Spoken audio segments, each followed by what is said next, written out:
ท่านผู้ชมมื้อวานนี้วันจันทร์ผู้ใดหมานแหน่53แอดมินก็ได้เฮ็ดคอนเทนต์หนึ่งเนาะ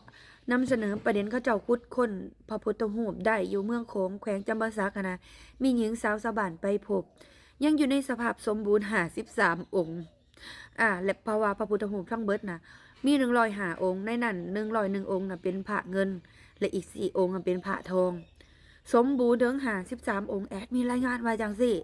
แล้วก็ไปโพสในหน้าเพจน้องว่ามื้อแรกนี่เต็มแท้ๆนี่53 101 105นี่บ่ทันแท้ๆว่ะบ่ทันอีหลีพี่น้องสุดท้ายออกตัวใดออก53อีหลี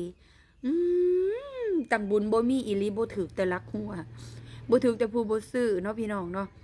เป็นจังไดผู้ใดมาแหน่มาเว้าสู่กันฟังหน่อยเด้อแต่แอดก็เชื่อว่าอยู่เมืองโขงนี่หมานกันหลายอยู่เด้เนาะแอดเชื่อเหลือเกินว่าหมานหลายอยู่เด้จริงๆแอดเชื่อว่าคนหมานหลาย